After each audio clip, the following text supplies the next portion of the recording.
estão dando uma passada aqui pelo Brasil, por várias cidades onde eles têm os amigos, que estudam a Bíblia junto, conhecem eles há muito tempo. Então hoje eles vão abrir as escrituras aí com a gente, né? E eu queria só ler um versículo aqui.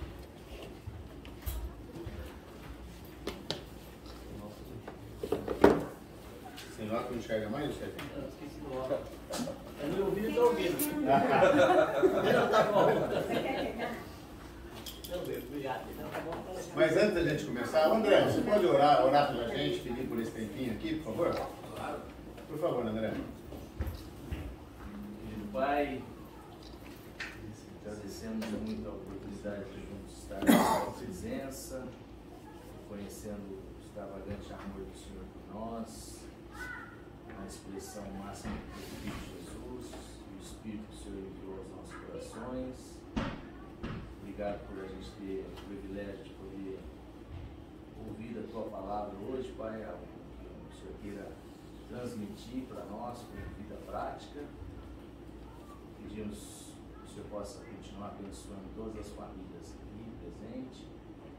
Obrigado pela vinda do Márcio, da Alessandra, da Júlia, da Luísa. Pedir por eles e por esse tempo. Uma palavra do Senhor vale mais do que 1000 pensamentos nossos, Pai. Seja conosco, em nome de Jesus. Amém. Muito bem, o André lembrou da Luísa. A Luísa é outra filha do Márcio e da Lê, mais nova que a Júlia, que não está conosco porque ela torceu o joelho esses dias e está em Campinas, né? Muito bem, mas eu só queria olhar para um versículo aqui para a gente fazer uma introduçãozinha. No Evangelho de Marcos, no capítulo 1, no versículo 15,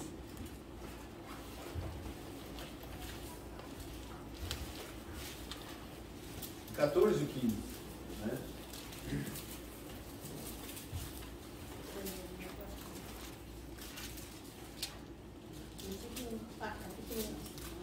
Capítulo 1, versículo 14 e 15 do Evangelho de Marcos.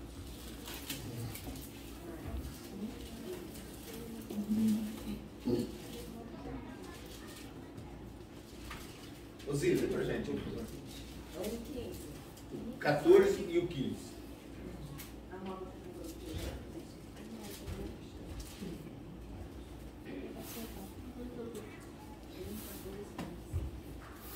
Depois de João ter sido preso, foi Jesus para a Galileia, pregando o Evangelho de Deus, dizendo: o tempo está cumprido e o reino de Deus está próximo. Arrependei-vos e crede no Evangelho. Então Jesus dizendo, né? O tempo está cumprido. Isso é muito interessante porque implica em alguma coisa, né? Que tempo é esse? É o tempo de Deus, de alguma forma preparado, e ele está dizendo, ó, o tempo está cumprido. O reino de Deus está próximo. Arrependei-vos, crede no Evangelho. O reino de Deus está próximo. O reino de Deus é o reino que tem início com Jesus, com a morte e a ressurreição de Jesus, né? E a gente entra para esse reino exatamente crendo no Evangelho, como ele diz aqui, crede no Evangelho. E o Evangelho, a palavra, ela significa o quê? O que significa a palavra Evangelho? Boas novas. Exatamente, boas novas, boa notícia. Então Jesus está dizendo, olha gente, o reino de Deus está próximo, creiam na boa notícia. Então Jesus, ele traz uma boa notícia. Isso é algo para nos alegrar, é uma boa notícia, que é o Evangelho, que é o perdão dos nossos pecados. Foi por isso que ele veio, para trazer o perdão dos nossos pecados, né? E é sobre o reino de Deus que nós vamos falar aqui hoje. Então o Márcio vai abrir as escrituras com a gente, e o motivo pelo qual a gente se reúne e estuda a Bíblia é para conhecer isso. O que é que Jesus ensinou sobre o reino de Deus? O que Jesus ensinou? Qual é a boa notícia que ele trouxe? E como nós aproveitamos disso, dessa boa notícia e desse reino que começa com Jesus, né? Então esse é o nosso objetivo, conhecer Jesus, o seu reino cada vez mais. E onde nós temos essas informações todas é aqui. Então é isso que nós gostamos de fazer sempre. Então, Marcos, por favor, à vontade, Marcos. Deixa eu só colocar aqui.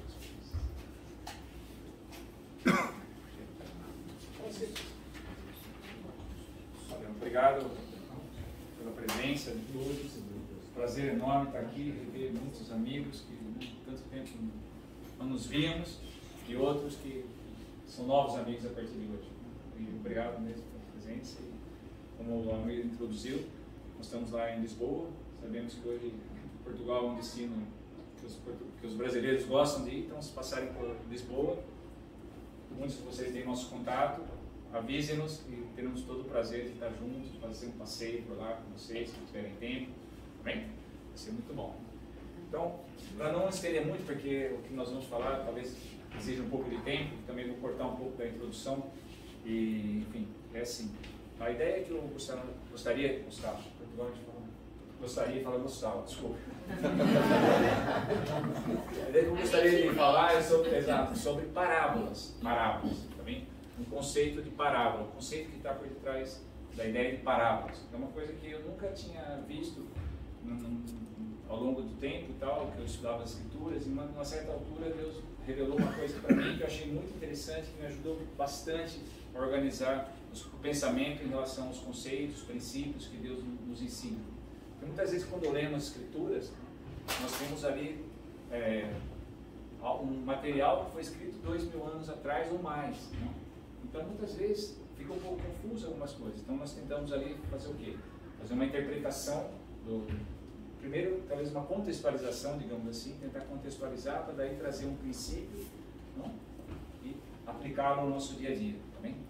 Então, uma das coisas que para mim foi muito importante no que eu vou apresentar agora é a ideia da parábola, o conceito que está por trás de parábola, tá bem? Eu queria que nós olhássemos em Hebreus, porque foi dali que saiu essa ideia. Bom, Hebreus é um livro interessante, por quê? Na realidade isso saiu numa altura que eu estava fazendo estudo com um rapaz chamado Abel Sanches.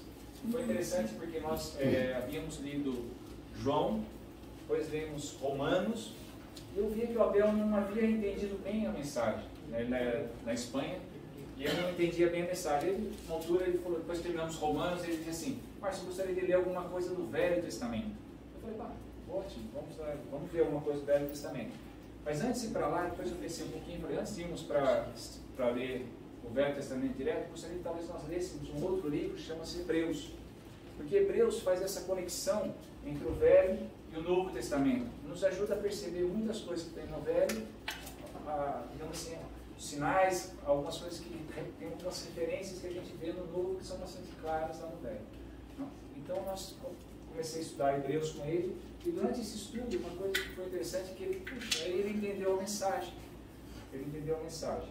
E era uma coisa que tem muito a ver com o mundo católico que é de Espanha, então. Tá bem? Então, uma coisa que eu queria que nós olhássemos aqui. O que poderia dizer que é Hebreus? Não? O que é o livro de Hebreus? Hebreus ele é um livro que foca em Jesus. Ele tenta mostrar como rituais, cerimônias, símbolos do Velho Testamento convergem tudo em Jesus. Então ele fala de várias coisas no Velho Testamento que terminam em Jesus. Então ele vai explicando isso. E mais à frente ele fala uma coisa no capítulo em Hebreus 8, 9 e 10, que eu acho que é onde nós vamos tirar uma ideia para cá. É o seguinte.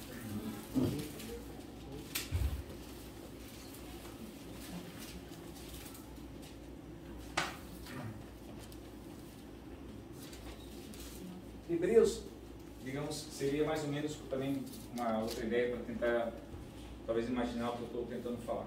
Tentei falar anteriormente. Vocês já ouviram falar de comida desconstruída? Sim. Já ouviram? É destruída, Jorjão. É desconstruída só, não é destruída. Eu achei que era quando dava errado, não? O quê? Não é quando dá errado, não? Deve ser destruída. Desconstruída, digamos assim, temos um tiramisu. Não? Então, vamos desconstruir um tiramisu. Então, ou seja, nós vamos colocar uma parte que vai o creme, outra parte que vai a boca, tudo separado, todas aquelas partes que nós juntamos no tiramisu, nós colocamos em separado, ok? Então, para que nós tenhamos uma, digamos assim, uma sensação do que é um tiramisu, quando está tudo espalhado no prato, eu tenho que ir lá pegar uma, digamos assim, uma colher e pegar um pedacinho de cada coisa, né, para levar à boca. Porque se eu pegar só uma parte, aquela parte não vai o quê? Dar a ideia do que é um tiramisu. Porque quando a gente come um tiramisu, o que a gente faz geralmente? Pegamos a colher de cima e embaixo, vamos até lá embaixo, e daí trazemos a boca e temos uma ideia daquela explosão de sabor do tiramisu. Mas se eu pegar só o creme, não é um tiramisu, ok? Então o que eu queria dizer? Hebreus, ele mostra como no Velho Testamento, Cristo está desconstruído. Vou explicar já essa ideia. O que é Cristo desconstruído? Temos várias coisas relacionadas a Cristo que sinalizam o que é Cristo, tá bem? Então, um exemplo, vou dar um exemplo aqui. No templo de Jerusalém, havia lá um lugar que era o lugar do templo com todo, para os gentios e tal, e havia um lugar que era o santo e depois o santo dos santos, tá bem? Então, quando a gente olha lá e havia os móveis que tinham lá, ok? Então tinha um lugar que era a mesa da proposição, que ficava o lugar onde eram feitos os sacrifícios, tá bem? Depois tinha outro lugar que era uma pia, onde era lavado tudo o que os sacerdotes usavam para fazer aquele sacrifício. Em seguida, mais à frente, tinha um incensário, mais ou menos nessa altura, tá bem? Desse lado tinha um candelabro, okay? Que era, o candelabro era algo que simbolizava, digamos, Cristo, a luz. Desse lado aqui tinha a mesa dos pães, okay? Aqui tinha uma mesa, Jesus, o pão da vida, esse tipo de coisa. Em frente ao incensário tinha uma cortina, né? E nessa cortina tinha tinha os anjos aqui, ok? E depois aqui tínhamos que era a arca, onde tínhamos ali o maná, a vara de Arão, esse tipo de coisa, as tábuas e tal, ok? Então, se olhamos a disposição desses móveis que estavam, todos eles representavam aqui a mesa da proposição, onde era feito o sacrifício, Jesus foi sacrificado, a água, todos eles tinham uma simbologia com Jesus, ok? Então, o que eu quero dizer com isso, né? Então, se nós fazemos uma coisa assim, nós vemos que a própria disposição desses móveis representa algo, entende? Já simboliza, já sinaliza alguma coisa relacionada a Cristo. Isso queria dizer que é uma desconstrução, digamos, do tiramisu, entende? Se pegamos cada partezinha dessa, é como se fosse Cristo desconstruído. Vemos Cristo representado pela luz, Cristo representado pelo pão, pelo sacrifício, entende? Então, ou seja, tudo isso, digamos assim, é o Velho Testamento. Vemos Cristo em tudo, praticamente, no Velho Testamento, mas em partes, não é total. Já no Novo Testamento, vemos tudo isso, o quê? Concentrado, que convergiu numa pessoa só, que é Cristo. Né? Então, a ideia que eu gostaria de transmitir um pouco é essa. Nós vamos chegar a tentar perceber como a ideia de parábola, o conceito de parábola está representado aqui. Tá bem? Então, vamos aqui em Hebreus. Olha lá o que fala no versículo 1 e 2 de Hebreus. 8, desculpa. Capítulo 8, versículo 1 e 2.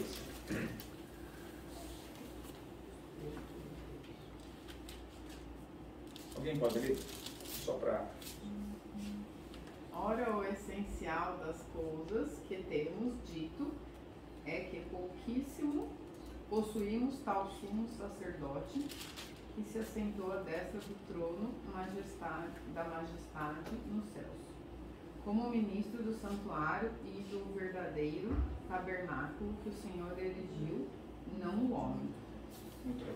Então veja, nós estávamos falando que as coisas de Hebreus mostram como todos esses elementos do Velho Testamento convertem em Jesus. E ele fala, a suma de tudo que temos dito é que temos um sumo sacerdote. Quem é quem? Cristo. Então, nos capítulos anteriores estava falando disso, ok? Que daí ele fala que está sentado nos céus, à destra do trono da majestade. E fala que ele é ministro do quê? Ele fala aqui do santuário e do verdadeiro tabernáculo, certo? O qual o Senhor fundou e não o homem. Então, ele está falando de um verdadeiro tabernáculo.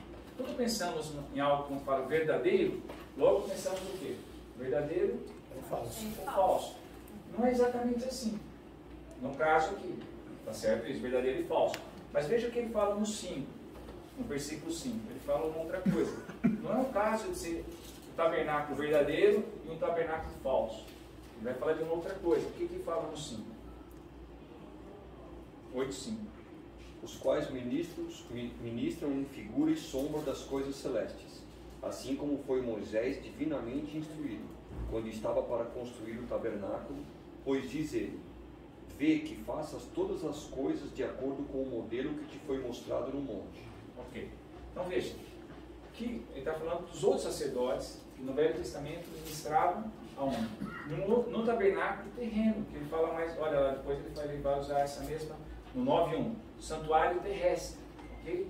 Então, ou seja, ele está falando que há um verdadeiro no céu e outro na terra. Mas esse da terra, ele não fala que é falso. O que ele falou no começo do versículo 5? É o quê? A cópia. Cópia, sombra, olha lá. Ele está falando que é cópia, sombra. Não está dizendo que é falso.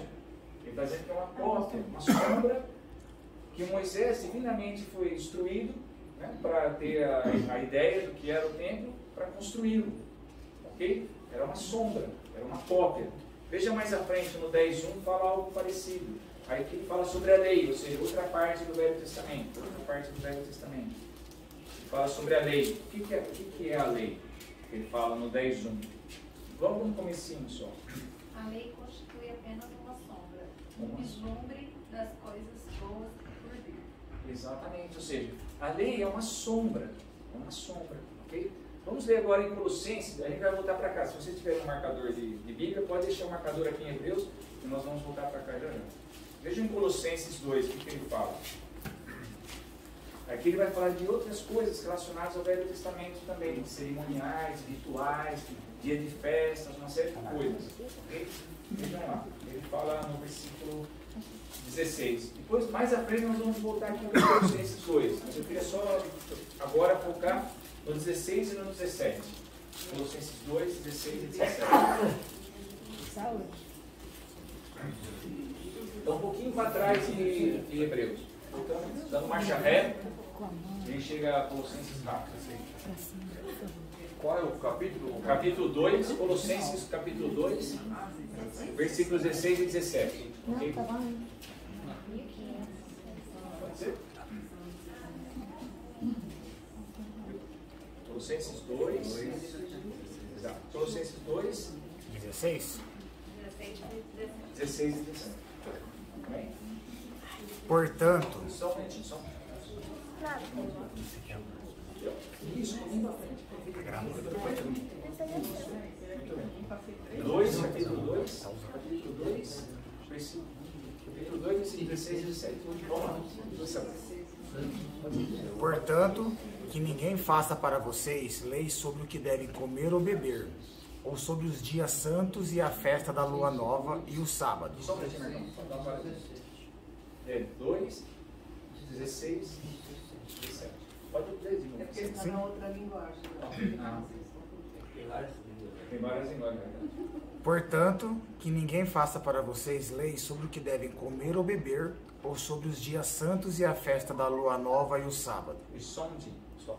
Ou seja, ele está falando aqui sobre coisas do Velho Testamento que eram importantes para os judeus, que depois que Cristo veio, eles continuaram fazendo. Ok? Então, Paulo está alertando, claro, ninguém vos julgue por isso, caso vocês não façam isso dessa forma. Como está escrito no Velho Testamento. Por quê? Porque a gente vai ver já já. Mas dá lá, segundo. Tudo isso é apenas uma sombra daquilo que virá. A realidade é Cristo. Ok, aí é razão. Ou seja, todas aquelas coisas, é como eu estava mostrando aqui anteriormente, é o Cristo desconstruído. Entende? É sombra de quem? De Cristo. Porque a realidade está quem? Em Cristo. Tá bem? Então, ou seja, é isso que nós vamos chegar. Vai ficando mais claro à medida que a gente caminha. Tá bem? Então, ou seja, de novo está falando o quê? Que aquelas coisas do Velho Testamento são sombra de uma realidade que é Cristo. Né? Já vai ficar mais claro tudo isso. Então vamos voltar lá para Hebreus. Ok? Vamos voltar lá para Hebreus. Agora, vamos ali no Hebreus 9. E a gente vai entrar agora na parábola.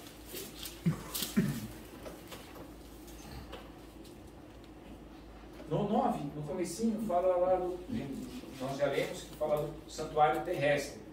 Havia o verdadeiro tabernáculo dos céus e havia aquele terrestre que é aquele que estava em Jerusalém, que Jesus, né, falou que ia ser destruído, e depois, né, ia ser reconstruído em 3 dias, tudo aquilo, ok?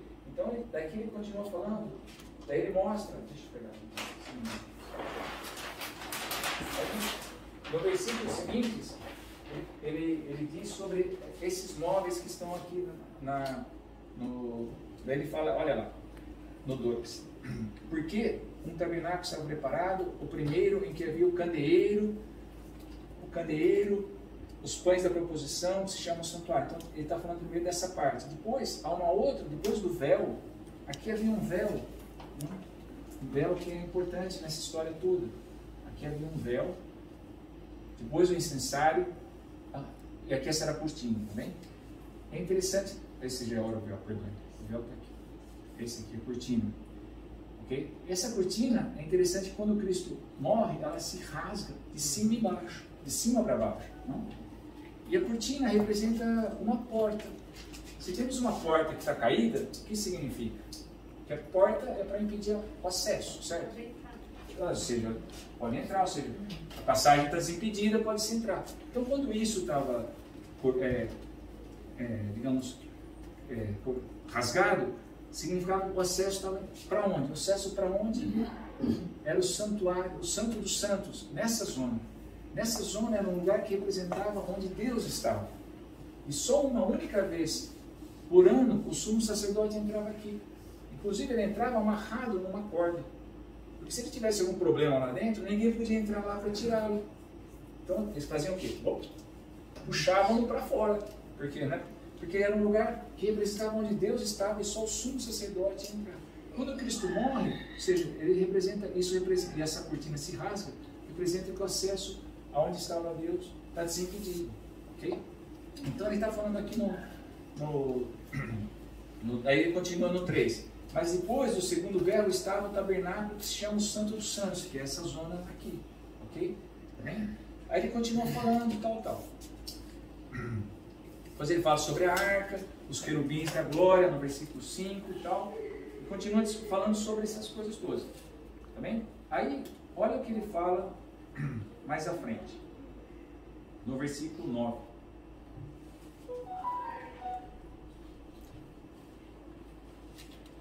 Ele fala que todas essas coisas eram o quê? Isso é uma ilustração para os nossos dias, indicando que as ofertas e os sacrifícios oferecidos não podiam dar ao adorador uma consciência perfeitamente limpa. Olha, ele está falando que tudo que essas coisas que nós estamos falando era uma... Ali foi uma ilustração. Vocês têm outra? Para o quê? Símbolo. Para o tempo presente. Aponta para o tempo. Uma ilustração, parábola, né? Vocês estavam parábola. Ele está falando que essas coisas aqui eram uma parábola que aponta para o tempo presente. Ok? Veja que símbolo, Márcio. Desculpa. Símbolo também. Um símbolo, exato. Era um símbolo, era uma coisa que sinalizava, que simbolizava, que representava, entende?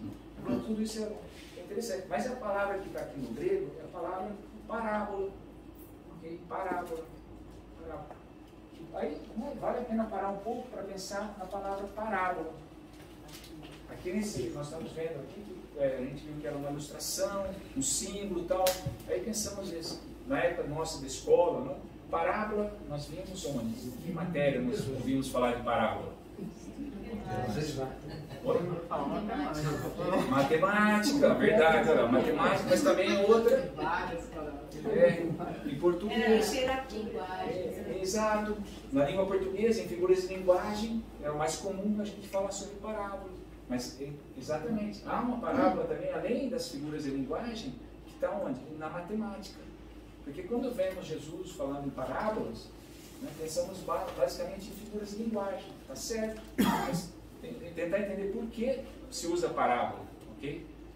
Tá bem? É importante. Vamos lá pensar um pouco então na parábola e na matemática. O que é uma parábola? A Sofia que vai prestar vestibular. E a definição completa. Segundo Aurélio. Segundo Aurélio, vai. Das retas cartesiano, quando a gente passa pela eixo das abscissas. Isso eu não entendi, ó. Parada. Simplificando. É isso, Márcio. Vamos simplificar. Perguntando para a pessoa errada. É verdade, vamos simplificar. Não, também. Coisa que o pai não aprendeu em 5 anos, ela aprendeu já. Basicamente, uma semicurva, digamos assim, ok? Mas ela tem uma característica, que ela tem o quê? Um eixo, certo? Não está bem, mas eu sei. O que é esse eixo? Esse eixo é o quê? Fala lá, professor Mangiati. O que é esse eixo? O que ele representa aqui? A igualdade de um lado. Exatamente, os dois lados são equivalentes. Ou seja, esse ponto vai ter a mesma distância até esse eixo do que esse ponto. Ok? Tá bem? Então essa é a ideia da parábola. E vamos entender por quê, ok? Vamos lá pensar. Vou usar mais uma folha. A gente volta para cá. A gente ouve falar bastante que Jesus falava o quê? Parábolas. O que poderia ser parábola? O que era uma parábola? Como que Jesus... A estrutura de uma parábola. Por que Jesus usava uma parábola?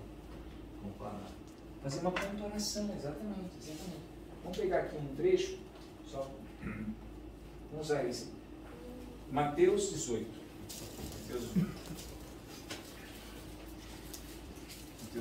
Aqui é uma parábola de Jesus. Okay? Temos uma parábola de Jesus.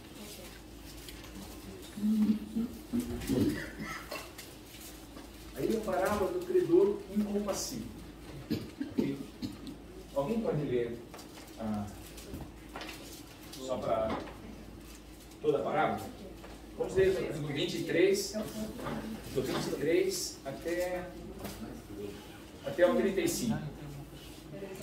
Mateus 23, Mateus 18, do 23 ao 35. Ok? Então vamos lá. Quer ler? Passa. Por isso, o reino dos céus é semelhante a um rei que resolveu ajustar contas com os seus servos. E passando a fazê-lo, trouxeram-lhe um que lhe devia 10.000 talentos. Não tendo ele, porém, com que pagar, ordenou o Senhor que fosse vendido ele, a mulher, os filhos e tudo quanto possuía, e que a dívida fosse paga. Então, o servo, prostrando-se reverente, rogou: "Sê paciente comigo, e tudo te pagarei." E o senhor daquele servo, compadecendo-se, mandou-o embora e perdoou-lhe a dívida. Saindo, porém, aquele servo, encontrou um dos seus conservos que lhe devia 100 denários, e agarrando-o, sufocava, dizendo: "Paga-me o que deves." Então, o seu conservo, caindo-lhe aos pés, lhe implorava: "Sê paciente comigo, e te pagarei." Ele, entretanto, não quis. Antes, indo-se, o lançou na prisão até que saldasse a dívida. Vendo seus companheiros que se havia passado, entristeceram-se muito e foram relatar ao seu senhor tudo o que acontecera. Então, o seu senhor, chamando-o, lhe disse: "Servo malvado, perdoei-te aquela dívida toda porque me suplicaste. Não devias tu, igualmente, compadecer-te do teu conservo, como também eu me compadeci de ti?" Indignando-se, o seu senhor o entregou aos verdugos, até que lhe pagasse toda a dívida. Assim também meu Pai Celeste vos fará, se do íntimo não perdoardes cada um a seu irmão. Muito bom. Veja, Jesus está falando, vemos que o catimbe dessa parábola era uma pergunta que Pedro havia feito nos versículos anteriores, quando ele perguntou a Jesus quantas vezes ele deveria perdoar o irmão. Alguém. Aí ele falou 7 vezes, né? Jesus falou, 70 vezes 7, digamos assim, né? Aí ele conta essa parábola. Porque, olha que coisa interessante. Quando aí ele faz uma comparação.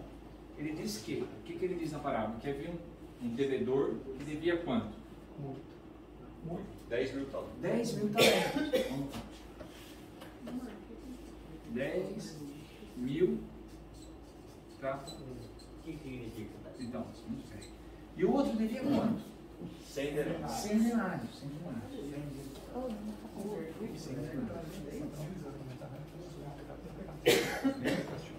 começar por denários para depois chegar no talento. O que é? Vocês lembram o que era um denário? É o creditário. Isso, exatamente. É o salário mínimo por um dia de serviço. Lembra? Até há uma outra parábola que ele conta de uma pessoa que vai contratar pessoas para trabalhar na sua terra, vai à praça, pega o pessoal lá no começo da manhã e leva. Depois ele volta às 9, vê que tem mais alguns e leva-os. Depois ao meio-dia, depois às 3 ele volta lá ainda, havia gente, ele leva 1 hora antes de acabar a jornada. E quando acaba a jornada, ele começa a pagar as pessoas por aqueles que chegaram por último, e aqueles que chegaram primeiro, poxa, a gente vai receber mais. Por quê? Porque a gente está dando o salário mínimo por um dia de serviço a quem trabalhou 1 hora. E quando chega aqueles primeiros que trabalharam o dia todo, ficam meio irritados porque ele deu o mesmo pagamento, que é um denário para eles. E aí na história toda era o quê? Jesus, né, ensinando que o tempo que a gente vai entrar no reino, não importa se foi 10, quando eu era pequeno, se quando eu tinha 20, 30, não importa o tempo que vai ser. Então nós vamos ganhar uma mesma coisa, que é o quê? A salvação. Não tem mais, Deus não pode dar mais nada, a salvação é o top do que ele pode dar. Não. Então, ou seja, mas o denário é isso, o denário é o salário mínimo por um dia de serviço. E o que é um talento? Um talento vale 6.000 o quê? Denários. Nossa, Não tem como pagar. Não tem como. Vamos fazer uma pequena conta aqui, só para... Vamos lá. Vamos multiplicar 10.000 vezes 6.000, vai dar quanto? 60 milhões do quê? De denários. Tá bem? Vamos pensar juntos. Os judeus trabalhavam quantos dias por semana? 6 dias. 6 dias, porque no sábado não podia e tal. Então vamos dividir isso aqui por 6 para saber quantas semanas eles trabalhavam, ok? Vamos dividir isso aqui por 6. Então aqui vai dar 1. Então vai dar 0. Então vai sobrar 1, 2, 3, 4, 5, 6, 7. 1, 2, 3, 4, 5, 6, 7.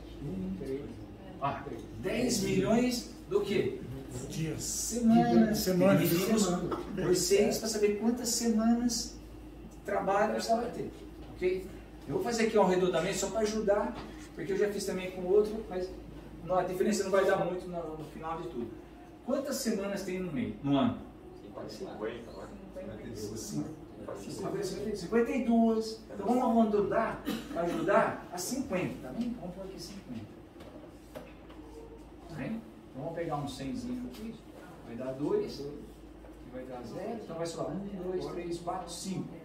1, 2, 3, 4, 5. 200 mil o quê? Anos. Vamos transformar isso em Nem Abraão pagava. 200 milênios. Matusalém, né? Matusalém. Jesus contou essa piada quantos milênios atrás? 2.000. Quanto? Vamos tirar 2 milênios. Quantos faltava para ele pagar ainda?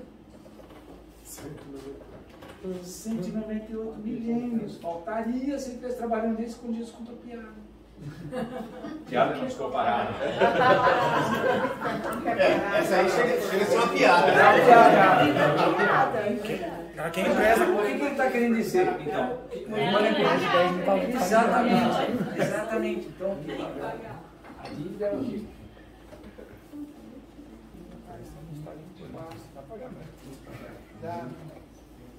Sem FMI ainda. Agora vamos fazer a continha aqui. Até dá para fazer de cabeça. Vamos dividir 100 por 6 para saber quantas semanas. Ou podemos dividir por 30, mais fácil, 31 para saber quantos meses. Vamos dividir isso aqui por 30, vai dar o quê? 3 e alguma coisa. Certo? Ou seja, a dívida desse e a dívida desse. O que ele está ensinando? Está ensinando que eu fui perdoado de algo que é o quê? Impagável. Certo? Como que eu não posso perdoar um irmão, um amigo que me faz uma coisa muito menor? Ou seja, isso aqui deveria me constranger a perdoar todos. Por isso Jesus fala, 70 vezes 7, volta 70 nisso. Tá bem? Ok? Então isso aqui era uma parábola. Tá bem? Mas como eu... Vamos botar aqui, ó, para mim. Essa é uma parábola. Então, o que nós temos aqui? Nós vemos Jesus, como eu falei, qual era o gatilho para ele contar essa parábola? Qual foi a ideia que estava por detrás? Era o quê? Sobre o quê? Pagamento, não é? Não. Perdão. Entende? Então, para ensinar-nos sobre o perdão de Deus, a dimensão desse perdão, a importância disso tudo, ele fez o quê? Uma parábola, que é aquela do credor incompassivo. Entende? Então, vem desse lado, a parábola do credor incompassivo. Tá vendo? Então, ou seja, isso é a ideia de uma parábola. Tá vendo? Então, o que nós temos aqui? Nós temos aqui um conceito, um princípio, e do lado de lá nós temos o quê? Uma aproximação a algo que nos ajuda o quê? A compreender esse princípio. Tá vendo? Então, nós vamos ver que, mas basicamente a parábola está disposta dessa forma. O que nós temos aqui? Depois nós vamos ver mais coisas agora para poder entender. Dentro daqui nós podemos dizer, nós temos aqui o que? A realidade espiritual. Bem? Ou seja, Jesus tentando nos ensinar sobre uma realidade da nossa relação com Deus que toca o espiritual. Para nos ajudar, ele faz uma relação com alguma coisa que terreno. Ou podemos dizer o quê? Material.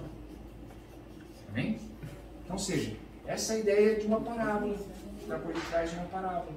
Nós havíamos visto ali atrás, em Hebreus, o que nós tínhamos falado? Tínhamos visto o quê? Que tinha o quê? No comecinho tinha falado do tabernáculo, o quê? Do templo celestial, certo? Para que nós pudéssemos perceber essa dimensão do templo espiritual, do templo celestial, o que Deus fez lá no Velho Testamento? Ele revelou a Moisés o quê? A ideia do quê? Do templo terreno. O que estava onde? Em Jerusalém. E que vai ser o quê? Jesus falou que vai ser destruído. Por quê? Porque a função dele já se esgotou. Vou explicar isso agora. Vamos pegar uma foto assim.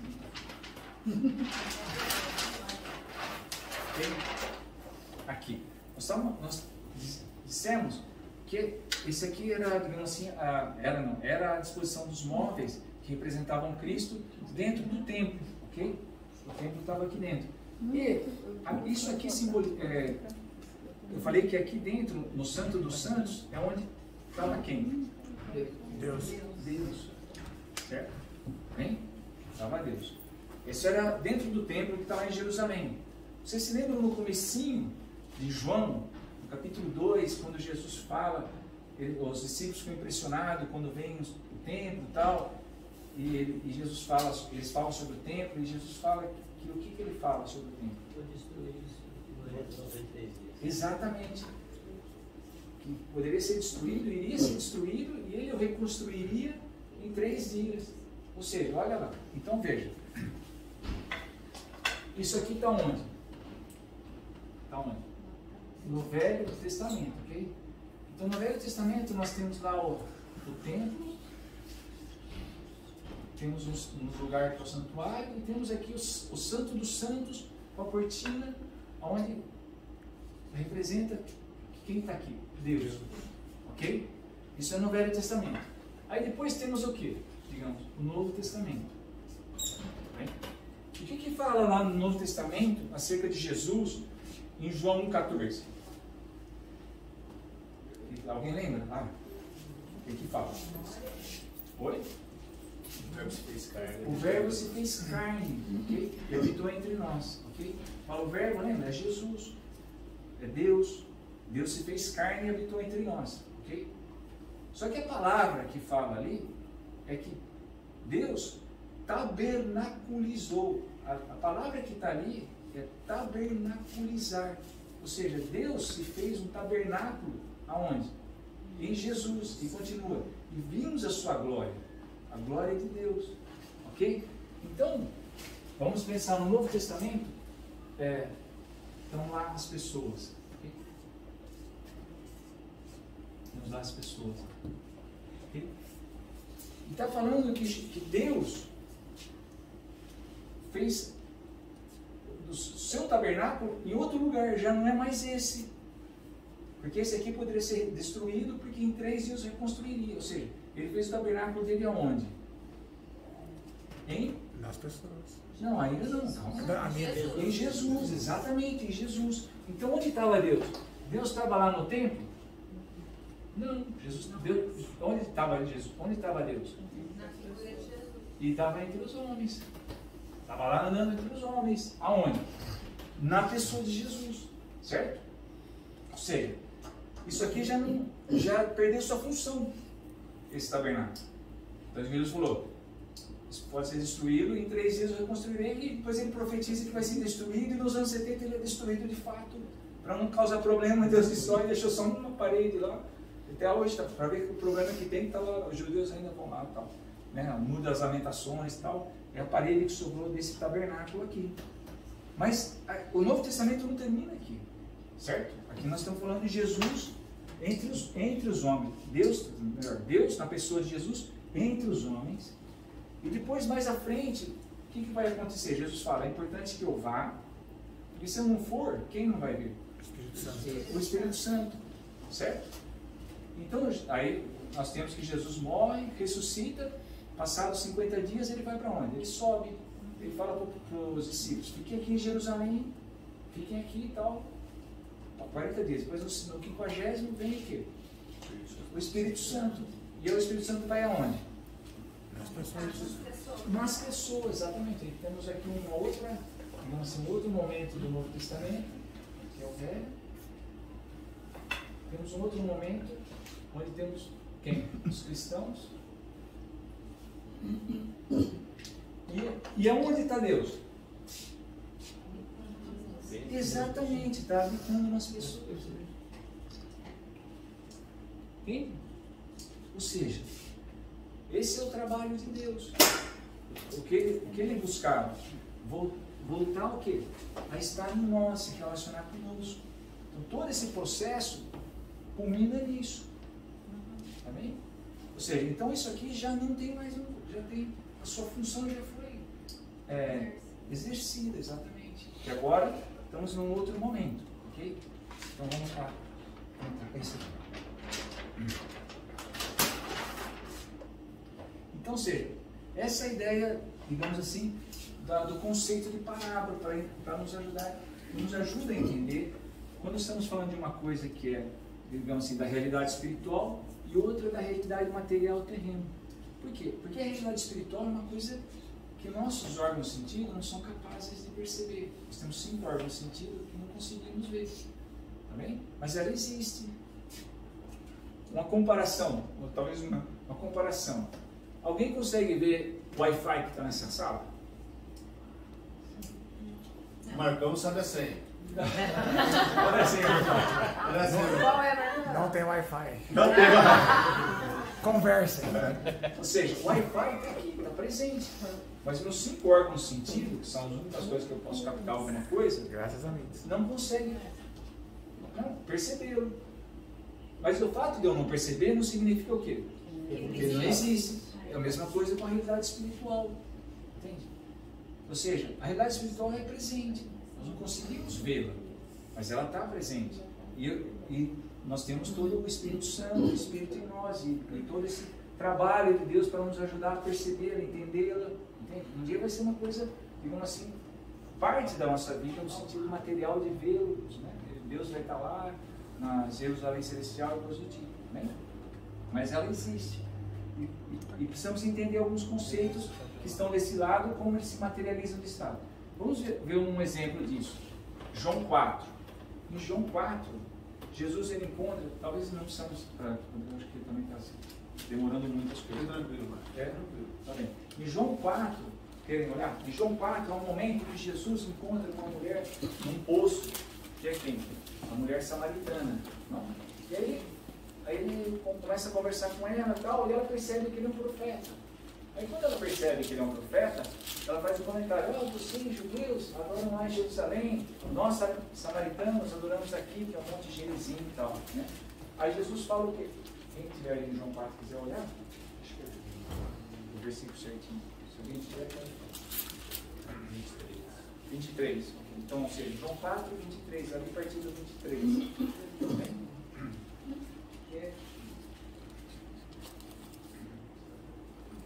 Olha lá, no 20.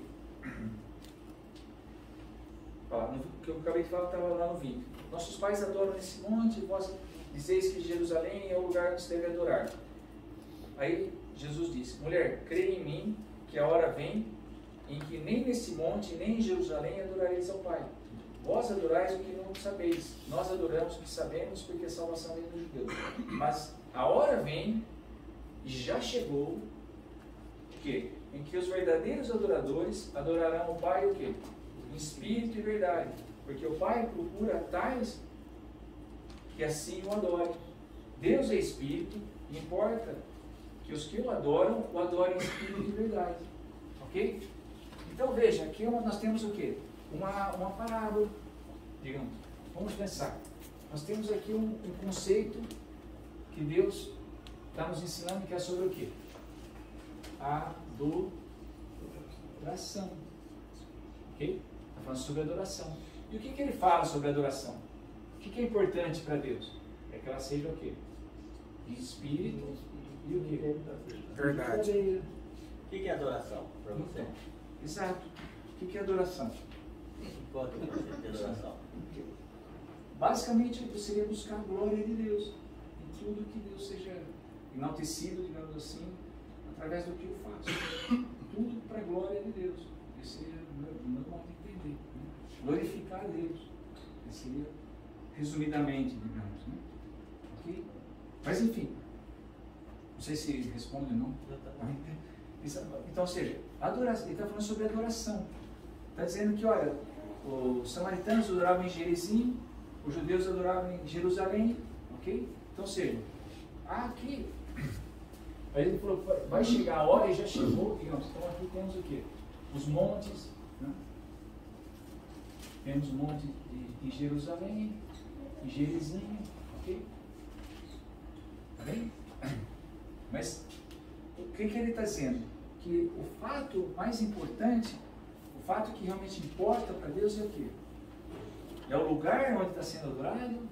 Ou é o que realmente é expressado, digamos assim, de onde vem a sinceridade? Né? Se é verdadeiro, então, ou seja, claro, está desse lado. É verdade. Então, ou seja, podemos ter adoração. Né? Muitas vezes a gente não entende bem, será que eu adoro de braço erguido, de joelhos, no milho, seja, entende? Se a pessoa está deitada numa rede entre dois coqueiros, admirando toda aquela criação de Deus e está quebrantado de ver aquilo, entende? Ou seja, de olho fechado, não importa. Veja, temos várias expressões que podemos, cada um de nós, desenvolver e ter, mas o que realmente importa é o quê? É se ela é o quê? Se ela é verdadeira, é sincera, e se ela é o quê? É espiritual. O foco de Deus está nisso, não está na expressão corporal, na expressão material, digamos assim, entende? Na expressão nossa da fé. Mais importante do que a expressão nossa da fé é o quê? É se ela é feita em espírito e verdade. Okay? Vamos ver outra ideia que tem por trás. Havia uma coisa muito importante para os judeus, que era o quê? A circuncisão. Lembra-se disso? Não, a circuncisão. Veja o que Paulo fala sobre a circuncisão no capítulo 2 de Romanos. Romanos 2.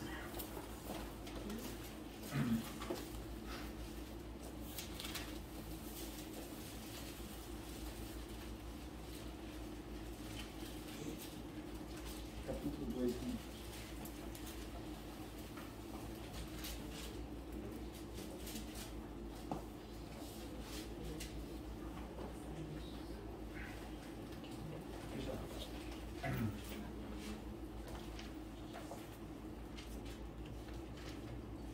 Olha, vamos ver o 26 ao 29. Romanos 26, 2, Romanos capítulo 2, de 26 a 29.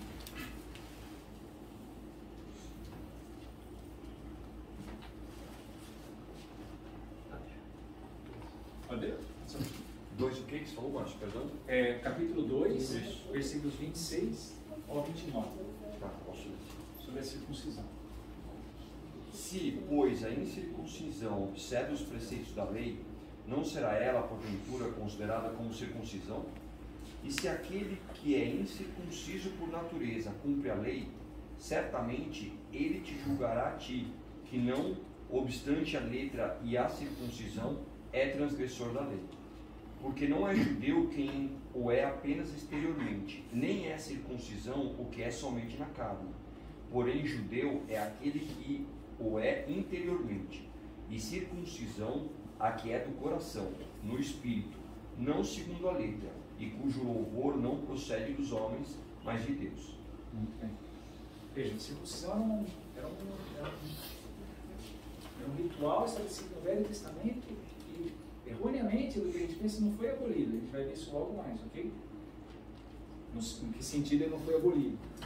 Okay? Mas ele está falando o quê? Ele está falando sobre aqueles que não eram circuncisos. Os judeus eram circuncisos, os outros não eram circuncisos. Ele falou, mas se os que são incircuncisos guardam a lei, eles não são considerados circuncisos?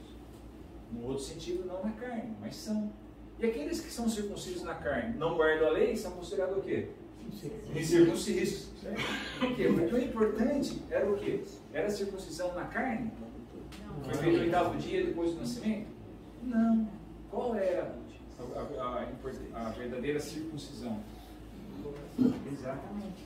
Então, ou seja, aqui temos outra vez a mesma coisinha. Temos o quê? Temos aqui a circuncisão, certo? E ele fala o quê? Que é o quê? No coração. Interiormente. No espírito. Exato. No espírito. Não? E também temos o quê? A circuncisão que é onde? Na carne. Então, por quem? Por homens. Certo? Ou seja, ele está dizendo que a verdadeira circuncisão não é essa. Essa é só o quê? Uma expressão material, terrena. Mas essa expressão material terrena, se não é acompanhada do que ela realmente representa, não vale nada. Ele falou, o cara que é circunciso, mas não guarda, ele é como um circunciso. E para escandalizar, o que é incircunciso se guarda, ele é considerado circunciso. Poxa, entende? É interessante. Então, ou seja, o olho de Deus está focado nisso aqui, não está focado naquilo que é o material terreno. Vamos avançar agora. Vamos lá em Colossenses, voltar em Colossenses 2, que nós tínhamos feito o 16 e 17, e vamos olhar agora o que ele fala sobre outro assunto que está relacionado à circuncisão. E vocês vão entender por que eu disse que a circuncisão não foi abolida.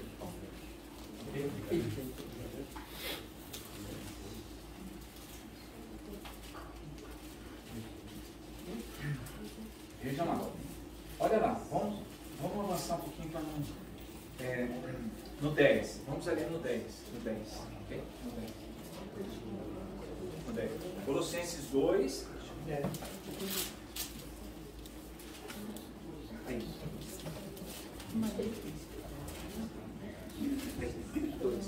Colossenses 2, vamos no 10 já. Tá bem?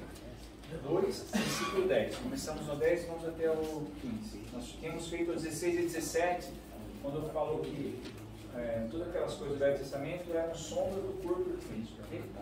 E aqui, olha no 10, estáis perfeitos nele, que é a cabeça de todo principado e potestade, ou seja, de Cristo. Aí ele fala, no qual também estáis circuncidados. Veja lá, como eu falei, que não foi abolida a circuncisão. Por quê? Paulo está falando ao povo, à igreja de Colossos, olha, nele, em Cristo, vocês estão circuncidados. Ou seja, a circuncisão não foi abolida, ela só foi enfocada desse lado, ok? Porque Paulo não saiu circuncidando os gentios, os pagãos, verdade? Mas ele considerava que eles estavam o quê?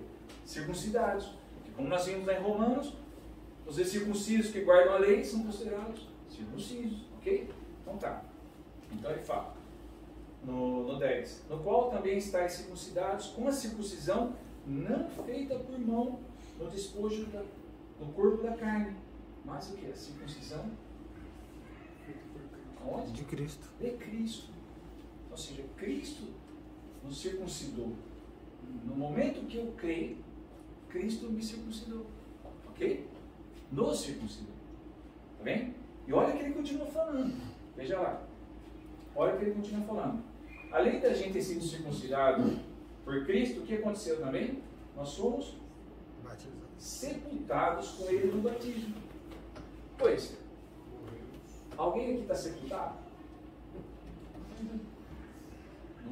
Creio que não, porque está todo mundo respirando, sorrindo, não tem ninguém sepultado. Mas ele está falando que nós somos sepultados. Com quem? Com Cristo no batismo. Ele falou anteriormente que nós havíamos sido o quê? Circuncidados com Cristo. Ou seja, ele está falando que nós somos batizados, sepultados com ele no batismo. Também ressuscitastes pela fé no poder de Deus, que os ressuscitou dos mortos. E quando vós estáveis mortos, vossos pecados, e na incircuncisão da vossa carne, vos vivificou, juntamente com ele, perdoando-vos todas as ofensas. Olha que coisa linda agora. Havendo riscado a cédula que era contra nós, nas suas ordenanças, a qual de alguma maneira nos era contrária, e a tirou do meio de nós, cravando na cruz. Okay? Veja lá, ele está falando que nós fomos circuncidados em Cristo e fomos o quê? Sepultados no batismo com Cristo. E ele fala que Cristo, ele fala que nós tínhamos uma cédula de dívida, lembra lá? Impagável. Aquela era a cédula de dívida que nós tínhamos. E o que Cristo fez? Perdoou, pagou-a. Lembra antigamente, hoje não é mais assim, a gente vai nos bares e tal, eles fazem tudo o pedidozinho nas tabletezinhas e tal. Lembra antigamente, quando eles tinham um bloquinho branquinho e tal, aí escreviam lá, mesa 12, pá, 2 cervejas, blá, blá, blá, blá, chegava lá e depois aquele papelzinho para onde? Ia para atrás do caixa, tinha uma madeira para os pregos, e o número da mesa, né? Mesa 12.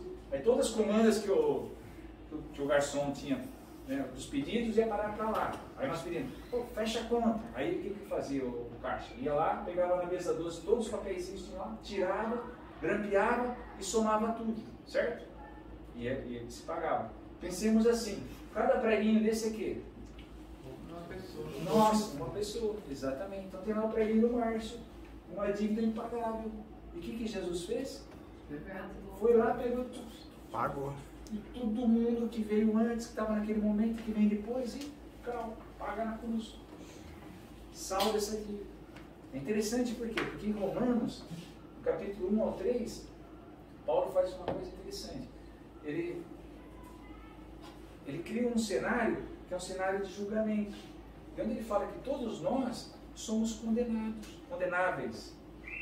Sabe? Somos condenáveis. Ele fala que o salário do pecado é a morte. Somos condenáveis porque não cremos.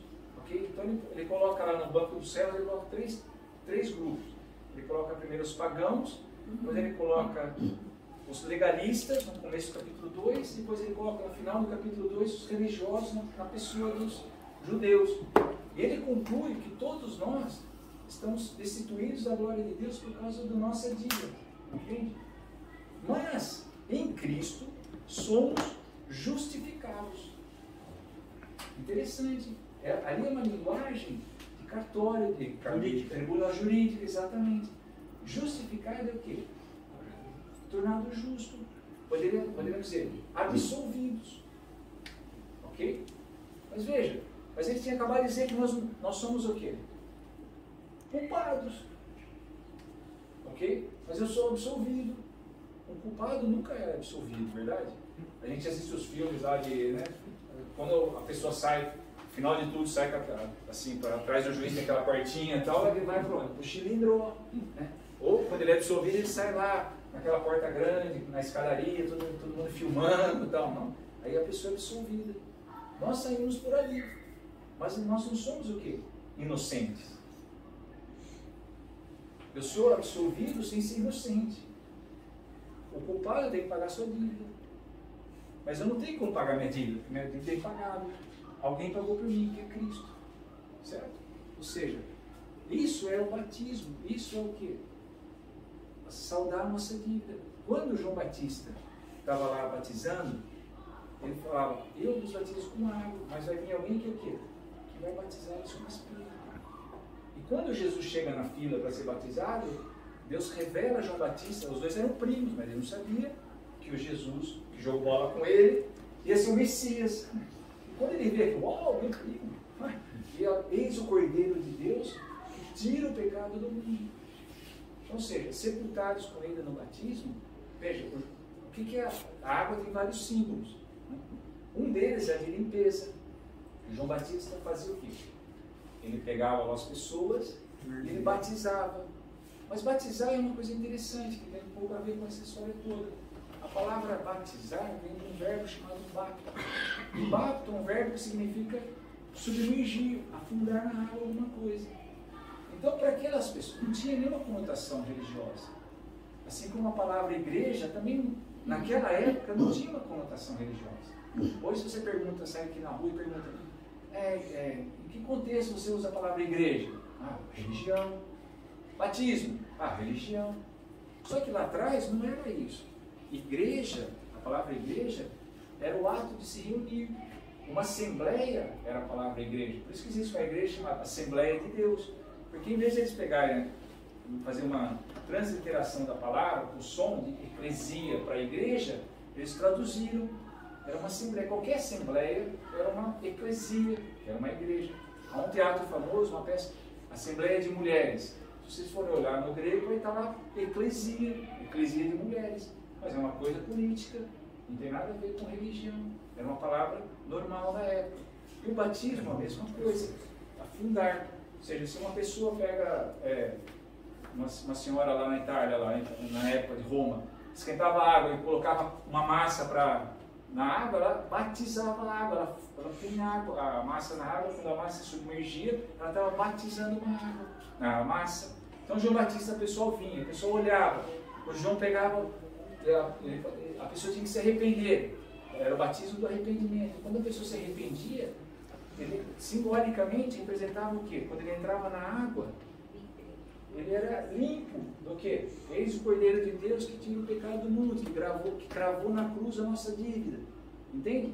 Fui limpo ali naquilo. Então, ou seja, eu morri ali e nasço outra pessoa. Então, fui sepultado com ele no batismo. Entende? Então, ou seja, aqui temos o quê? Novamente, poderíamos por aqui, temos o quê?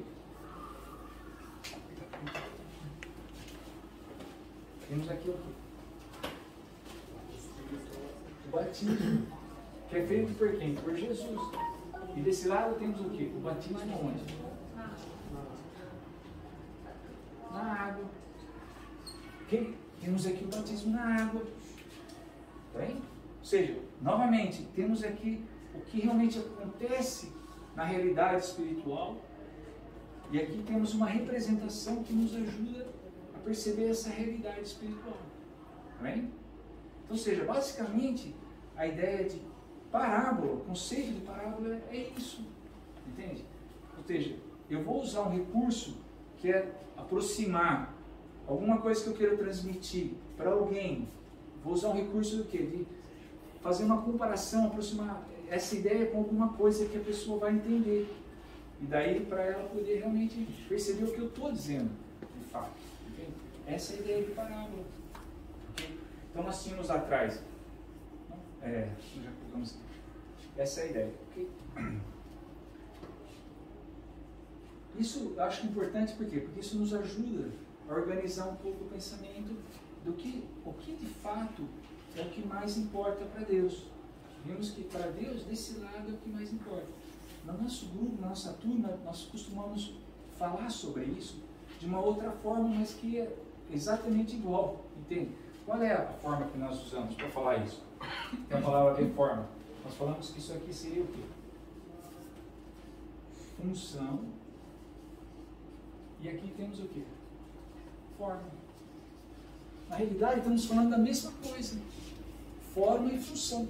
Entende? Temos aqui a função e aqui temos a forma, temos a maneira como aquilo se materializa, digamos assim, na nossa realidade, no nosso mundo. Bem? Agora vamos ver uma coisa que eu acho que é importante também, nós temos em mente, para fazer um trabalho de buscar entender qual é o princípio que está por detrás de, digamos assim, de expressões religiosas. Também?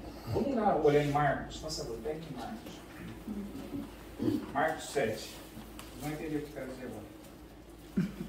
Marcos 7, nós temos aqui um exemplo que eu acho que é importante pensar nele, que nos ajuda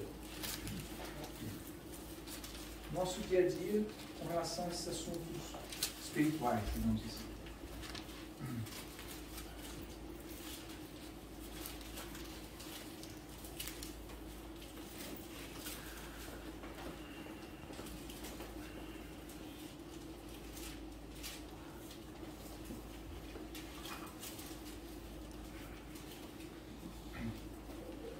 Marcos 7, do 7:1 até o 7:13, por favor, se alguém puder ler. Marcos, capítulo 7, do versículo 1 ao 13. Certo dia, alguns fariseus e mestres da lei chegaram de Jerusalém para ver Jesus. Observaram que alguns de seus discípulos comiam sua refeição com as mãos impuras, ou seja, sem lavá-las. Pois todos os judeus, sobretudo os fariseus, não comem sem antes lavar cuidadosamente as mãos, como exige a tradição dos líderes religiosos. Quando chegaram no mercado, não comem coisa alguma sem antes mergulhar as mãos em água. Essa é apenas uma das muitas tradições às quais se apegam, como a lavagem de corpos, jarras e panelas. Então os fariseus e mestres da lei perguntaram: por que Jesus e seus discípulos não seguem a tradição dos líderes religiosos? Eles comem sem antes realizar a cerimônia de lavar as mãos. Jesus respondeu: hipócritas, Isaías tinha razão quando profetizou a seu respeito, pois escreveu: este povo me honra com os lábios, mas o coração está longe de mim. Sua adoração é uma farsa, pois ensinam doutrinas humanas como se fossem mandamentos de Deus. Até o 13. Vocês desprezam a lei de Deus e a substituem por sua própria tradição. Disse ainda: vocês se esquivam com a habilidade da lei de Deus para se apegar à sua própria tradição. Por exemplo, Moisés deu esta lei: honre seu pai e sua mãe. Quem insultar seu pai ou a sua mãe será executado. Vocês, porém, ensinam que alguém pode dizer a seus pais: não posso ajudá-los, eu irei entregar como oferta a Deus aquilo que eu teria dado a vocês. Com isso, desobrigam as pessoas de cuidar de seus pais, anulando a palavra de Deus a fim de transmitir a sua própria tradição. E essa é apenas um exemplo entre muitos outros. Bom, veja, aqui Jesus está falando de uma tradição religiosa ali lá em Jerusalém, na altura quando Cristo vem, que é do Corban, okay? Mas ele começou já falando, ele fala da tradição dos antigos, ou seja, é uma tradição dos antigos. Daí ele fala também da lavagem das coisas, tal, de lavar copos, lavar as mãos quando chegavam e tal. Enfim, daí, mas ele fala uma coisa que ele fala mais abaixo, inclusive ele fala que eles de fato não faziam aquilo que em espírito e verdade. Eles chamam-os de quê? Hipócritas. Hipócritas. O que é a palavra hipócrita? O que é hipócrita? Onde se usava a palavra hipócrita? No teatro, né? No teatro, exatamente. Um ator, representação. Ou seja, estão representando. Olha, nada a ver com a verdadeira adoração. Isso é uma coisa espiritual e verdadeira. Não? Então, ou seja, ele está dizendo que aquelas pessoas, no fundo, só honravam a Deus dos lábios, para fora, da boca para fora, digamos assim. Né? Tanto que Jesus fala de sepulcros caiados, uma série de coisas assim. Okay? Mas aqui, daí ele mostra ele está falando sobre isso, depois ele mostra um caso específico. Ele fala do quê? Do Corban. E o que é o Corban? O que era o Corban? O Corban era uma coisa interessante. Se alguém fosse usar, se pegasse o dinheiro que ele ia usar com os pais para doar para o templo, ele estava isento de ajudar os pais. Mas era uma coisa incrível. Por quê? Porque veja, na época daquela, havia um mandamento, honrar o pai e a mãe. Okay? Honrar o pai e a mãe. E nós sabíamos o quê? Nós sabemos o quê? Que naquela época não existia um sistema previdenciário como o nosso, tão desenvolvido, evoluído, né? Efetivo. Né? Mas então, ou seja, quando as pessoas ficavam mais velhas e já não podiam mais produzir, elas o quê? Dependiam de quem? Dos filhos para mantê-las. Ok? Tanto que na igreja primitiva, a gente vê lá em Atos 6, quando fala o quê? Que os apóstolos falam, olha, delegam lá para algumas pessoas para eles cuidarem de algumas viúvas que estavam sendo esquecidas. Depois também em Timóteo, Paulo fala o quê? Que a igreja deve se encargar de quem? Das verdadeiramente viúvas. É interessante. O que é uma viúva verdadeira? Não significa que a outra não seja verdadeira. É que a outra é viúva, mas tem o quê? Filhos que podem ajudar ainda. A outra seria como quem? Noemi. Lembra lá do livro? Noemi seria uma verdadeiramente viúva. Ela não tem ninguém, não tem mais o marido, não tem os filhos, teria as noras, mas né, não tem muito e tal. Seria o caso de uma verdadeiramente viúva. Okay? Então, nesse caso, a igreja deveria se preocupar por ela e se responsabilizar por ela. Okay? Esse é um mandamento, fazendo jus do mandamento de honrar o pai e a mãe. Só que aqui eles estavam o quê? Invalidando o mandamento de Deus, criando uma outra lei que se sobrepunha àquela. Entende? E era uma o quê? É uma expressão, digamos assim, material da fé. Ok? Então vamos ver uma coisa. Só para a gente fazer um raciocínio que é importante. Então, aqui nós temos o quê? Temos o que ele fala aqui no versículo. Ele fala do Corban, certo? Corban. A minha está assim, mas pode ser com N tio. Ok? Ele fala desse Corban, que é uma expressão da fé para os judeus naquele momento. Está relacionado com o quê? Com o universo religioso. Era uma coisa que era ensinada que ele deveria se fazer. Era uma tradição que ele falou anteriormente, como de lavar as coisas, uma tradição humana, mas era lá ensinada como sendo parte do sistema religioso. Tanto que os líderes cobram Jesus, por quê? Porque os discípulos deles não faziam uma parte que era a parte de lavagem, ok? Então, ou seja, é importante nessa hora, quando a gente está diante de várias expressões religiosas, fazer um exercício muito importante. Até agora nós estamos indo daqui para lá, certo? Nós somos nesse sentido. Mas quando a gente está no mundo, e a gente vê várias expressões religiosas, a gente vai fazer o trabalho do quê? De lá para cá. O quê? Eu preciso buscar qual é o princípio que está por detrás daquela expressão, daquele ritual, daquela cerimônia, daquilo que estão dizendo que eu tenho que fazer. Ok? E quando a gente faz esse trabalho de vir para cá, o que acontece com esse negócio? Ele passa por aqui? Não passa. Entende? Isso é muito importante. Por quê? Porque aquelas pessoas estavam sendo sobrecarregadas com aquilo. Deveriam fazer aquilo.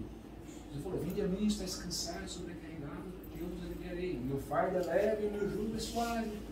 Por quê? Porque eles estavam sendo sobrecarregados com uma coisa que eles não precisavam carregar. Porque andar com Cristo não precisa carregar toda aquela história. Ok? Então, ou seja, quando eu vejo essas coisas, eu tenho que fazer esse exercício para buscar esse equivalente aqui.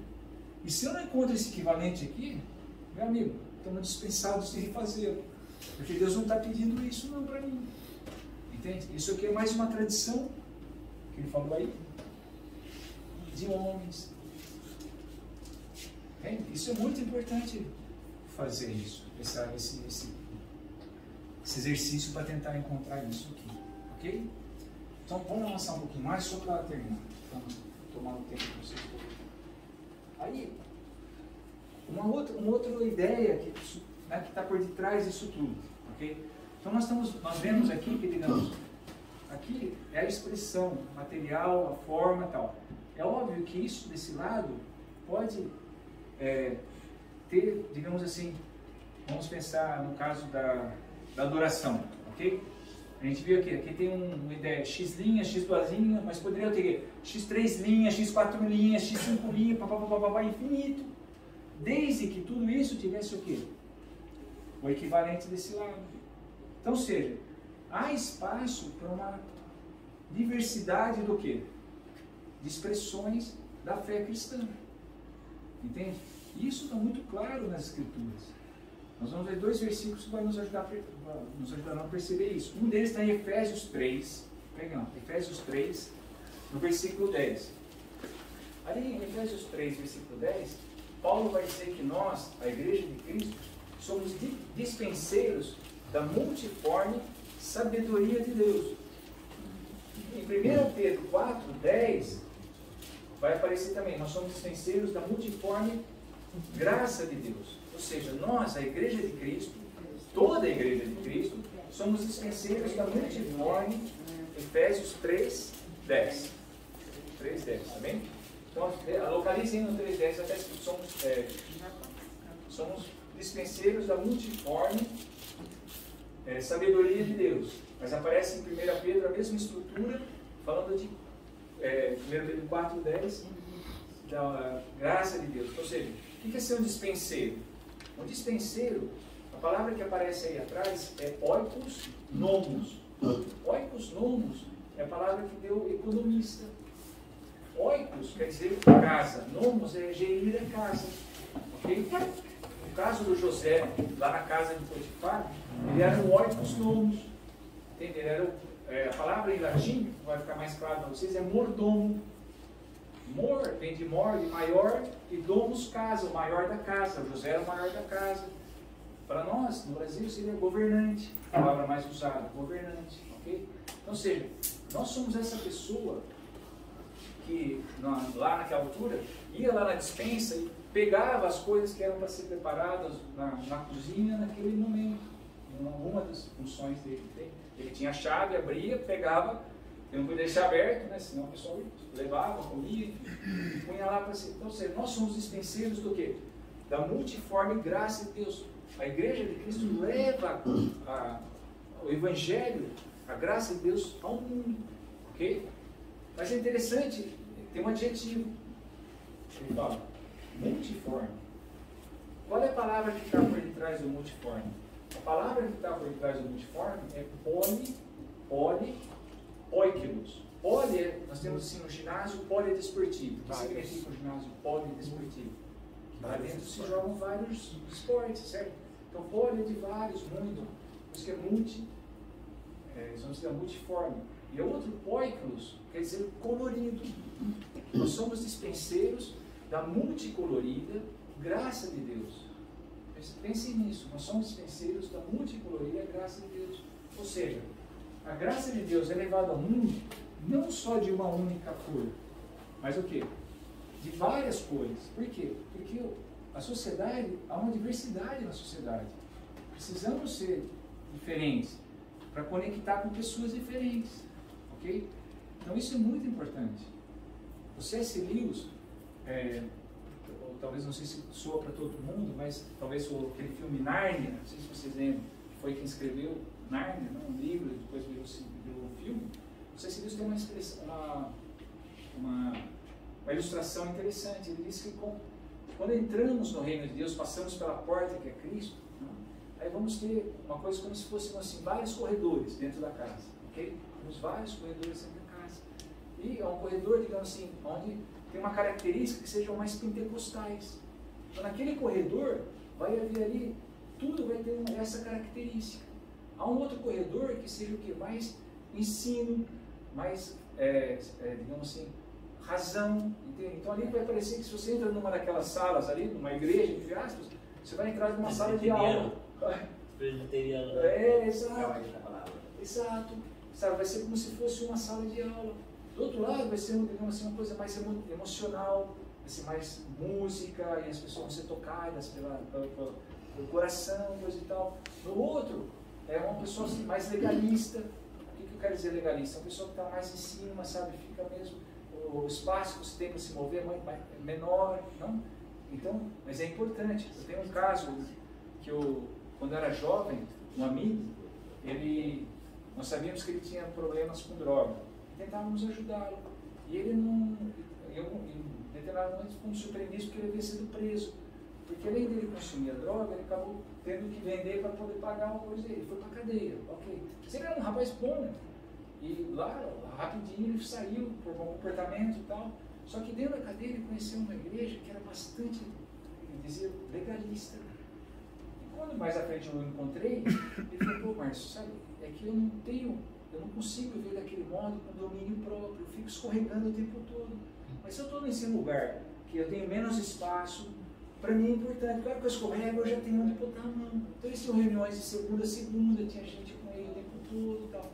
Então para ele aquilo era muito importante, foi benéfico. Eu não consigo me ver lá dentro, mas para ele era bom. Entende? Então nós precisamos de várias coisas. O reino de Deus, ele tem que ter essas coisas, para atender cada um segundo cada um é. A sociedade há uma diversidade muito grande. Tudo isso é importante. Entende? E aí eu faço o gancho com do C.S. Lewis e falo, e nós, no nosso caso, às vezes as pessoas me perguntam lá fora um pouco da característica do Brasil. Resumidamente eu falo, nós, no Brasil, o que nós enfatizamos bastante é uma coisa que eu falo, plasticidade. Plasticidade. O que é o plástico? Qual é a característica do plástico? Mas, o quê? Versátil. Modelável. Entende? Ou seja, o plástico é uma coisa modelável. Ou seja, se eu coloco um saco na minha cabeça e faço assim, ou seja, ela assume o quê? O formato do meu rosto. Entende? Então, ou seja, dentro da nossa turma, nós enfatizamos o quê? Mais esse lado, os princípios, para poder o quê? Se modelar as pessoas com quem estamos. Porque se já tem uma forma pré-definida, a pessoa vai ter que se encaixar naquela forma. E a ideia é eu poder me fazer como ele, e não ele se fazer como eu sou. Entende? Então, quando eu falo para eles lá fora, a nossa característica é essa plasticidade, para a gente poder, quando eu estou conversando com uma pessoa, vou tentar perceber por onde ela vai e tal, e vou tentando me modelar ela. Vejo lá, digamos assim, as expressões que ela tem, e de repente eu consigo trazer para cá e focar nisso, a conversa, e não tanto na expressão dela, nem na minha, mas sim nesse ponto. Isso nos ajuda muito, entende? Então, ou seja, essa é uma característica importante. Agora, para isso, voltando à ilustração do C.S. Lewis, sabe quando, às vezes vocês entram em alguns apartamentos, tem um hall de entrada, ou numa casa, e depois tem a casa lá para dentro, certo? Então, ou seja, a gente estava falando dos corredores que tem lá para dentro. Mas a nossa turma acaba ficando aonde mais? No hall? No hall. Mas ninguém vive no hall, certo? Você não entra na casa sem ter uma pessoa cama comigo no hall. Você já viu isso? É um lugar desconfortável para viver. Ali você não tem tudo que você poderia ter. Mas você fica ali por quê? Porque está mais perto da porta. Porque a gente tenta ajudar as pessoas que estão do lado de fora. Porque se estou lá no fundo, vai ser mais difícil. Entende? Se eu já tenho uma forma pré-definida, vai ser mais difícil. Então, ou seja, o hall é um lugar difícil. Jesus falou, olha, cuidado, o filho do homem não tem onde o quê? Reclinar a cabeça. Quando ele manda os discípulos, ele manda o quê? No básico, do básico. Ou seja, a nossa turma trabalha com o mínimo do mínimo. Somos, digamos assim, minimalistas. Num certo sentido. Mas não é à toa. Tem uma razão por detrás disso. É um sacrifício. Seria bom estar lá no quarto, com uma caminha confortável, entende? Seria bom. Mas eu abdico disso durante alguns anos, porque eu tenho isso para onde? Garantido para onde? Integridade. Eu não preciso me sujar. Se você vê Jesus, Paulo, não se fala mais nada. Entende? Eles abdicaram desse conforto, por quê? Por outros. Certo? Então, ou seja, essa é um pouco da nossa característica. Então, quando eu falo plasticidade, é nesse sentido, da gente poder abdicar de muitas coisas que nós gostaríamos de ter para poder ajudar o outro. Mas, repito, isso custa. Não é fácil. Entende? Não é fácil. Okay? E só para terminar, uma outra passagem que nem precisamos ler. Em Romanos 14, Paulo ele faz uma comparação entre pessoas que têm expressões de fé diferentes. Ele fala lá em Romanos 14, ele fala assim, acolhei o que deve na fé, não para discutir opiniões. Então ele fala, para alguns é importante alguns dias, algumas datas, depois para outros não, todas as datas são iguais. Ele fala, para alguns são importantes algumas comidas, para outros não, todas as comidas são iguais. Mas ele fecha a questão como? Que realmente é importante a comida ou as datas, ou que não é importante nada disso. Não é uma coisa nem outra. Como que ele fecha a questão? Para ajudar a entender melhor, ele também vai falar sobre esse assunto em 1 Coríntios de 8, 9, 10 e 11. Ele fala que o que importa é se a pessoa come ou não come. Vamos ler essa passagem melhor. 1 Coríntios. João. O que ele fala?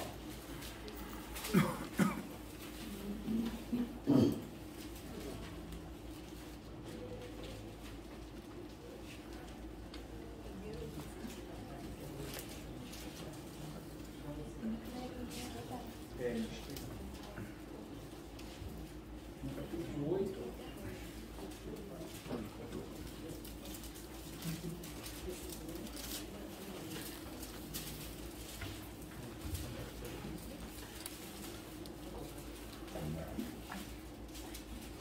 Vejam lá. Ali no 1 Coríntios 8.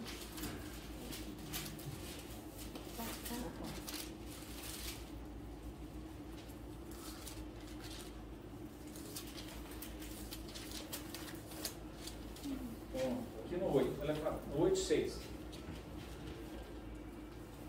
Todavia, para nós há um só Deus, o Pai, de quem é de tudo e para quem nós vivemos. E um só Senhor, Jesus Cristo, pelo qual todas as coisas e nós por Ele. Mas, daí ele vai falando, aí ele fala, no 8, ora, o manjar não nos faz agradáveis a Deus, porque se comemos, nada temos demais, se não comemos, nada nos falta. Mas veja que essa liberdade seja, de alguma maneira, escândalo para os fracos.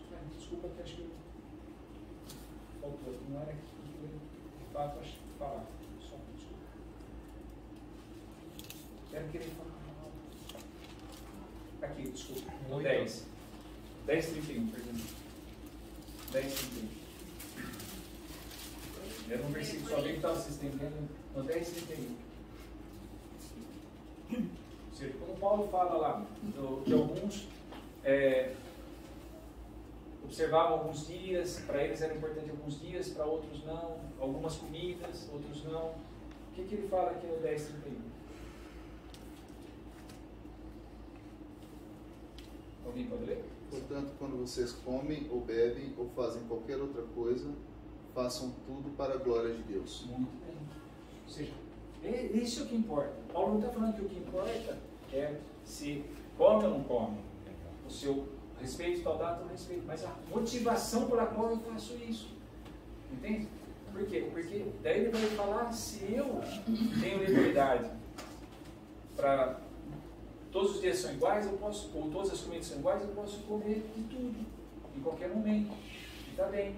Mas se para alguém alguma comida não deve ser comida num dia tal, e essa pessoa come, ela vai estar o quê? Pecando. Por quê? Porque ela está fazendo uma coisa contrária àquilo que ela acredita. Entende? E eu posso comer a mesma comida no mesmo dia e não pecar. Por quê? Porque eu estou fazendo uma coisa de acordo com aquilo que eu acredito. Então o que é importante é fazer a coisa para Deus. Entende? É isso que é o mais importante. Depois no capítulo 14 mais abaixo fala: feliz o homem que não se condena naquilo que é prova. Olha lá, ele está dizendo que há liberdade. Feliz o homem que não se condena naquilo que é prova. Ou seja, eu tenho liberdade para não comer se eu creio que eu posso não comer. Entende? Então eu tenho essa liberdade e posso fazer isso. Ou seja, há espaço para uma diversidade no reino dos céus, na igreja de Cristo. Ela é saudável. Entende? Isso é importante que a gente tenha muito claro. E cada, digamos assim, cada um de nós temos o nosso chamado. E nossa turma tem um chamado. E essa característica nossa que mais importa é essa plasticidade. É poder se fazer como o outro que nós queremos alcançar. Entende? Isso é muito importante que a gente tenha em mente. Nós temos esse chamado, isso é legítimo. Ou seja, como eu falei, o nosso foco está desse lado, não está desse lado. Por que está desse lado? Para que eu possa ganhar uma expressão de acordo com a pessoa com quem eu estou trabalhando, com quem eu estou tentando ajudar. Eu sou dispenseiro da nós somos, viu? Nós somos a igreja da multicolorida graça de Deus. Entende? Então realmente isso é muito importante, tem que ter muito claro. Por quê? Porque se nós enfocamos nisso, nós ganhamos bastante liberdade para se mover em diferentes cenários. Entende? Então realmente isso eu acho que foi o que mais me ajudou quando eu visualizei isso, foi essa ideia para organizar o meu pensamento de forma que eu tenha claro o que de fato são os princípios de Deus, os valores de Deus e como isso pode ser vivido em diferentes cenários. Entende? Isso aqui é como se fossem os bastidores e aqui cenários. E temos N cenários. Os Carzinhos vai ter o Lucinho, o Esther, o Sebastiano, e assim vai. Cada um de nós no nosso dia a dia. Ok? É isso mesmo. Arrastado. Muito obrigada,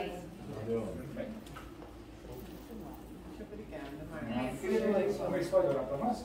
Muito bem, gente. Se alguém quiser levantar alguma pergunta, algum comentário.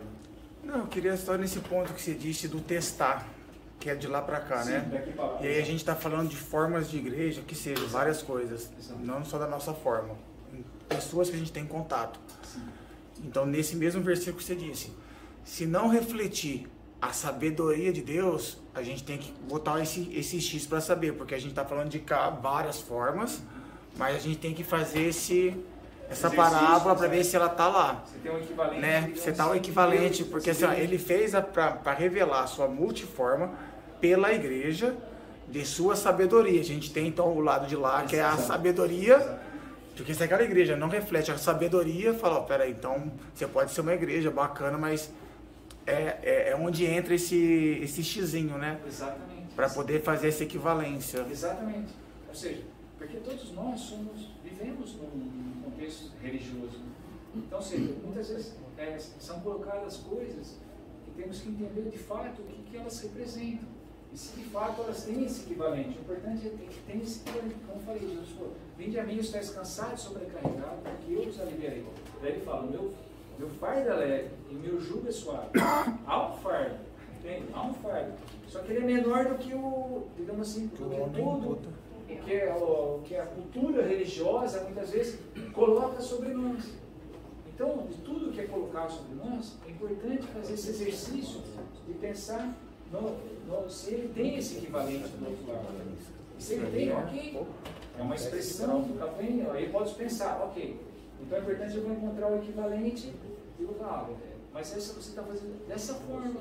Mas também pode ser feito dessa forma, porque nós estamos falando disso.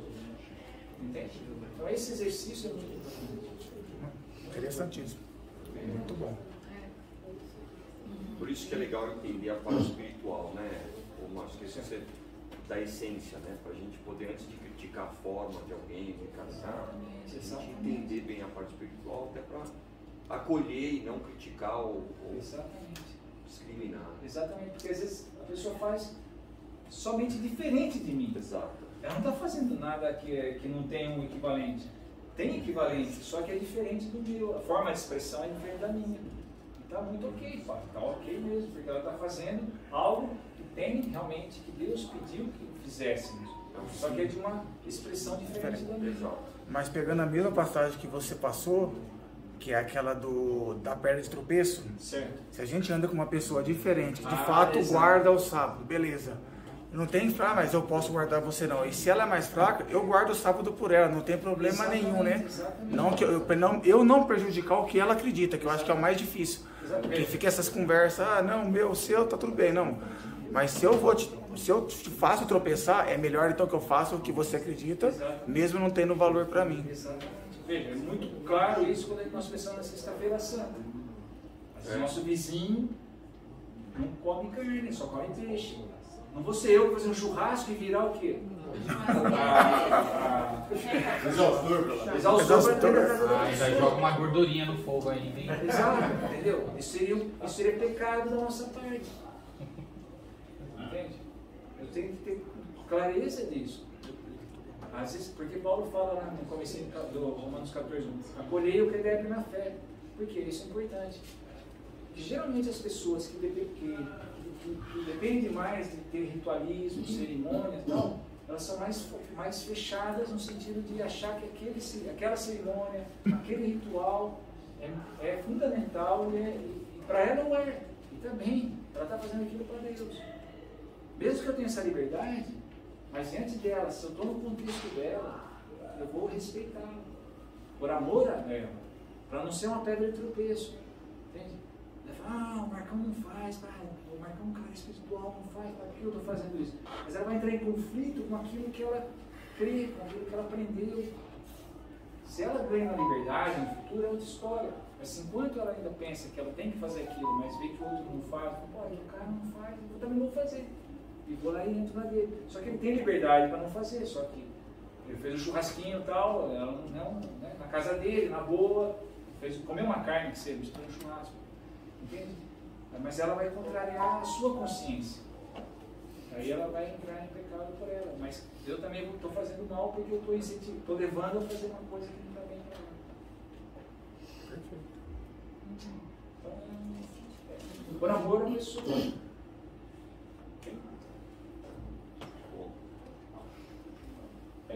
Muito bem, gente. Márcio, obrigado. Realmente muito bacana, né? Ajuda a gente a ganhar uma compreensão boa da forma como as escrituras tratam as coisas, da forma como Jesus tratava as coisas, né? Com parábolas. E gostei bastante. Legal. Deus. Vamos agradecer ao Senhor então. Pai querido, nós te louvamos por teu grande amor.